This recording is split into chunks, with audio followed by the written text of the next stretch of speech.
गुप्त साम्राज्य।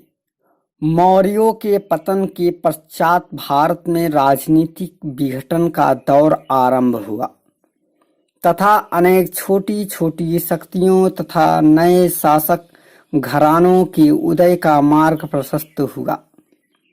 उत्तरी भारत की इस अराजक तथा असंतोषजनक राजनीतिक स्थिति का लाभ उठाकर कुषाण, शक तथा सातवाहन शासकों ने भारत के विशाल भूभाग पर अपना आधिपत्य स्थापित कर लिया। इस तीनों बड़े राज्य के बावजूद केंद्रीकरण की प्रवृत्ति में कोई विकास नहीं देख पाया। अंततः गुप्त शासकों के उत्थान से केंद्रीकरण का वह दौर प्रारंभ हुआ जो कभी मौर्य काल में देखा गया था। गुप्त वंश का आरंभिक राज्य उत्तर प्रदेश और बिहार में था। गुप्त शासकों के लिए बिहार की अपेक्षा उत्तर प्रदेश अधिक महत्व वाला प्रांत था, क्योंकि प्रारंभिक गुप्त मुद्राएं और अभिलेख मुख्यतः उत्तर प्रदेश से प्राप्त हुई है। संभवतः गुप्त कुषाणों के सामंत थे। कुषाणों के पतन के पश्चात से लेकर गुप्तों के उदय के पूर्व का काल राजनैतिक दृष्टि से विकेंद्रीकरण तथा विभाजन का काल माना जाता है। गुप्त वंश की उत्पत्ति तथा स्थापना। श्री गुप्त 240 से 280 ईस्वी।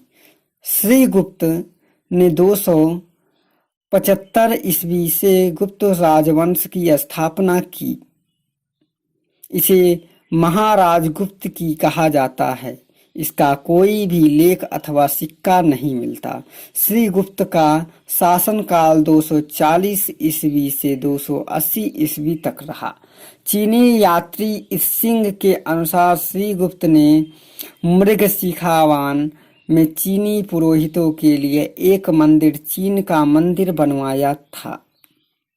घटोत्कच यानी 280 से 319 ईस्वी।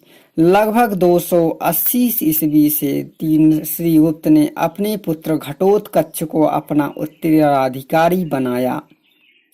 प्रभावती गुप्त के पूना एवं रिद्धपुर ताम्रपत्र अभिलेख में घटोत्कच को प्रथम गुप्त राजा कहा गया है। स्कंद गुप्त के सुपिया यानी रीवा के लेख में भी गुप्तों की वंशावली घटोत्कच के समय से ही आरंभ होती है। इसके भी कोई लेख अथवा सिक्के नहीं मिलते। घटोत्कच ने भी महाराज की उपाधि धारण की। चंद्रगुप्त प्रथम यानी 319 से 350 ईस्वी।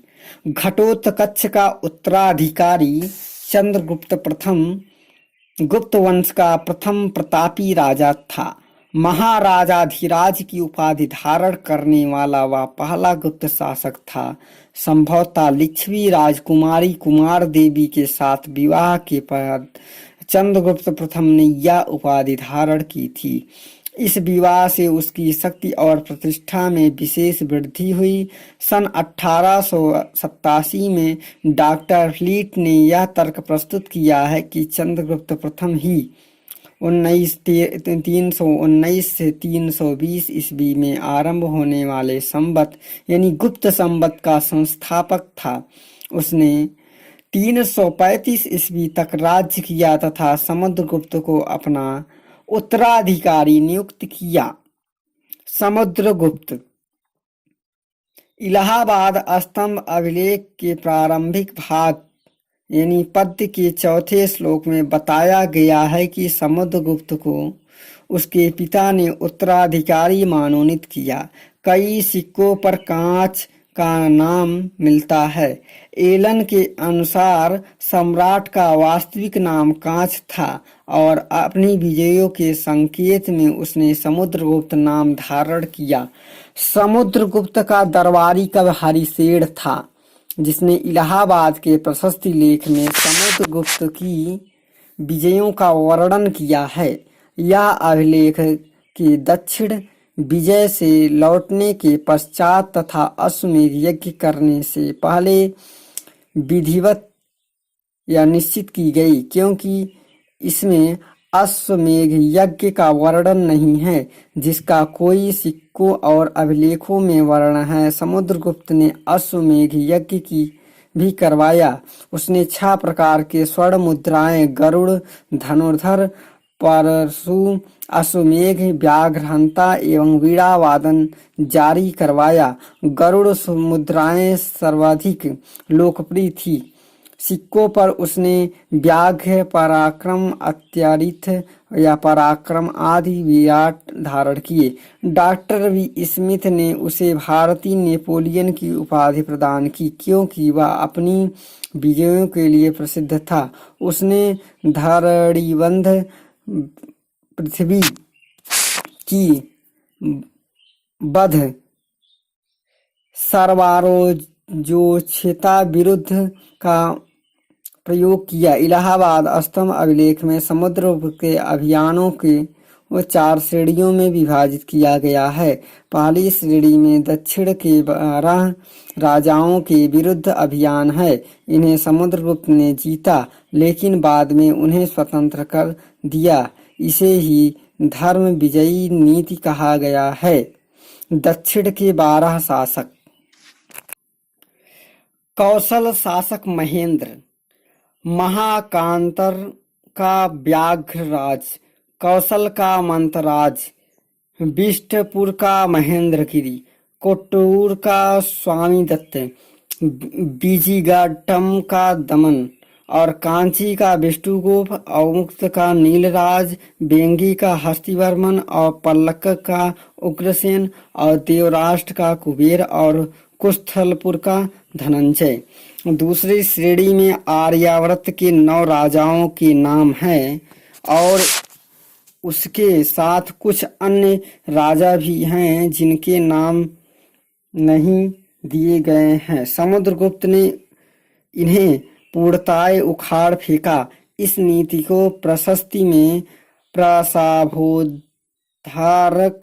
की संज्ञा दी गई है। ये 9 राजा हैं। आर्यावर्त के 9 शासक रुद्रदेव, मातिल, नागदत्त, चंद्रवर्मन और गणपति नाग, नागसेन, अच्युत, नंदिन और वलवर्धन। तीसरी श्रेणी में वनवासी असभ्य जातियों की नेता थे। चौथी श्रेणी में सीमावर्ती राज्य के प्रजातंत्र हैं। इन राज्यों ने समुद्रगुप्त के अधीनता को स्वीकार कर लिया। कुछ विदेशी शासकों के साथ समुद्रगुप्त के संबंध का उल्लेख भी किया गया है।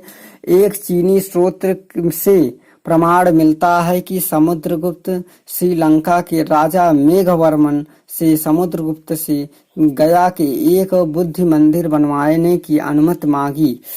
इसके बाद है रामगुप्त।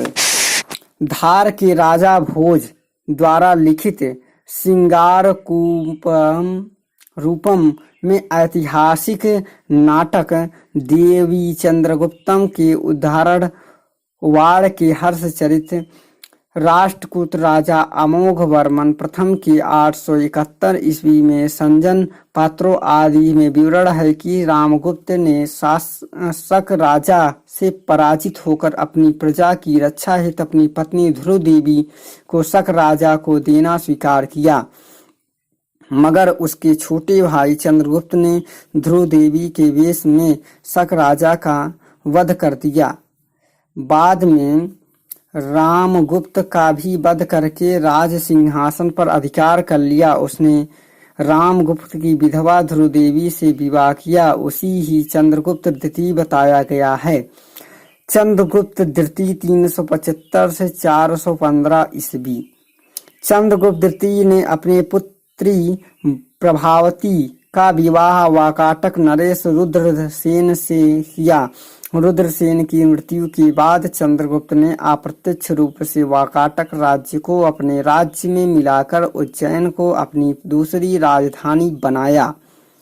चंद्रगुप्त द्वितीय ने वैवाहिक संबंधों के द्वारा अपने साम्राज्य को सुदृढ़ किया। उसने नाग वंश की राजकुमारी को बेरनाग के से स्वयं विवाह किया तथा वाकाटक और कदम्ब राजवंश में क्रमशः अपनी पुत्री और पुत्र का विवाह किया। महारौली लौह स्तंभलेख से ज्ञात होता है कि चंद्रगुप्त द्वितीय ने बंग देश के वाहलिक संभवतः हिंदू कुश पर्वतों को पार वत्लख का विजय पाई। उसने शकों का उन्मूलन करने के बाद पंजाब जाकर कुषाणों को भी परास्त किया।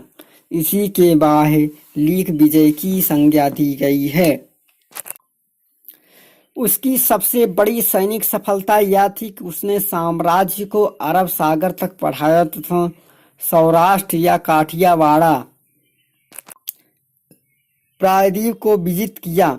गुजरात और काठियावाड़ की विजय उसकी व्याघ्र शैली के सिक्के द्वारा प्रमाणित होता है। चंद्रगुप्त द्वितीय ने देवगुप्त की उपाधि धारण की और उसे देवगुप्त प्रथम भी कहा जाता है। कुमारगुप्त प्रथम 415 से 455 ईस्वी। कुमारगुप्त की आरंभिक तिथि बिलसड़ अभिलेख में 415 ईस्वी तथा उसके चांदी के सिक्के पर उसकी अंतिम तिथि 455 ईस्वी प्राप्त होती है। उसे महेंद्रादित्य भी कहा जाता है। कुमारगुप्त ने विभिन्न प्रकार के सिक्के चलाए। धनुर्धर प्रकार, तलवारधारी प्रकार, अश्वमेघ प्रकार, घुड़सवार प्रकार, सिंह घातक प्रकार, चीता घातक प्रकार, मोर प्रकार, प्रताप प्रकार और हाथी सवार प्रकार। इसने कई नवीन प्रकार की स्वर्ण मुद्राएं प्रचलित कराई थी। इन मुद्राओं पर गरुड़ की जगह मयूर की आकृति उत्कीर्ण है। उसके शासन के अंतिम दिनों में पुष्यमित्र नामक जाति ने गुप्त साम्राज्य पर आक्रमण कर लिया। स्कंदगुप्त के भीतरी लेख में इस आक्रमण का उल्लेख है। इसी के शासनकाल में नालंदा के बौद्ध महाविहार की स्थापना की गई। स्कंदगुप्त 455 से 467 ईस्वी। स्कंदगुप्त का सबसे महत्वपूर्ण कार्य हूणों का विजय था। यह हूणों का प्रथम भारतीय सम्राट आक्रमण था। स्कंदगुप्त के समय हुआ यह आक्रमण हूणों की पूर्वी शाखा ने किया था। इसका नेता खुशनेवाज था। इस विषय के संबंध में अधिकांश सामग्री भीतरी स्तंभ अभिलेख से प्राप्त होती है। संभवतः इस पराक्रम के कारण ही उसने विक्रमादित्य की उपाधि धारण की। उसने चंद्रगुप्त मौर्य के समय की बनी सुदर्शन झील का पुनर्निर्माण करवाया। यह कार्य गिरनार नगर के महापौर पर्णदत्त के पुत्र चक्रपालित ने करवाया था। पर्णदत्त को उसने सौराष्ट्र प्रदेश पर राज्य करने हेतु नियुक्त किया था।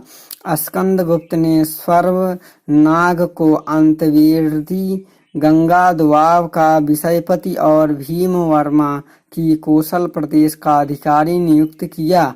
स्कंदगुप्त को काहोम स्तंभलेख में शक्रादित्य, आर्यामांजुश्री मूलकल्प में देवराय तथा जूनागढ़ अभिलेख में परिचित वृक्षा कहा गया है। पुरुगुप्त 467 से 473 ईस्वी। डॉक्टर रायचौधरी का मत है कि स्कंदगुप्त का निकटवर्ती उत्तराधिकारी उसका वैमैत्रेय भाई पुरुगुप्त यानी 467 से 473 ईस्वी का था। उसने मात्र 6 वर्ष की ही शासन किया। पुरुगुप्त ने केवल धनुर्धर प्रकार के सोने के सिक्के चलवाए।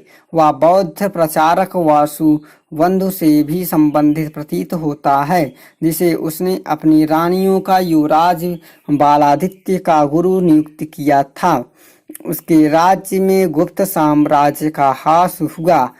भरसार से प्राप्त पाए गए सिक्कों में अंकित प्रकाशादित्य और डॉक्टर रायचौधरी ने पूर्वगुप्त या उसके किसी तत्कालिक उत्तराधिकारी को गौड़ उपाधि माना है। पूर्वगुप्त के पश्चात 473 ईस्वी में उसके पुत्र नरसिंह गुप्त बालादित्य ने शासन किया।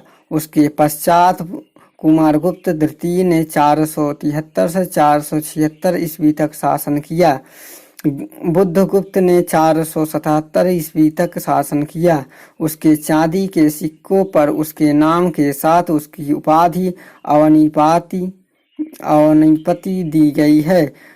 बुद्ध गुप्त के पश्चात क्रमशः तथागत गुप्त, बालादित्य तृतीय, कृष्णगुप्त, हर्षगुप्त, जीवितगुप्त, कुमारगुप्त द्वितीय, दामोदर गुप्त, महासेन गुप्त, देवगुप्त द्वितीय, माधव गुप्त, आदित्य सेन देवगुप्त तृतीय, विष्णुगुप्त तृतीय और जीवित गुप्त तृतीय थे। जीवित गुप्त तृतीय को गुप्त वंश का अंतिम शासक कहा जाता है। जीवित गुप्त तृतीय को गुप्त वंश का अंतिम शासक कहा जाता है। हूण जाति।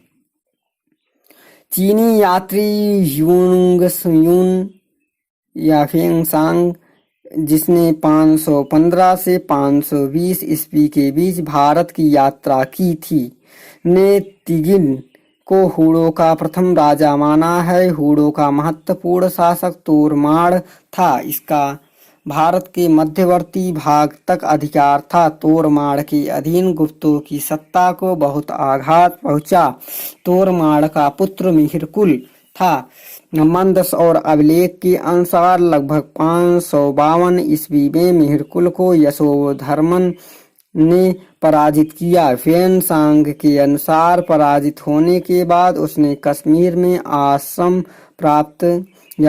प्राप्त किया तथा बाद में कश्मीर के राजा का वध करके वहां स्वयं का स्वतंत्र शासन बन गया।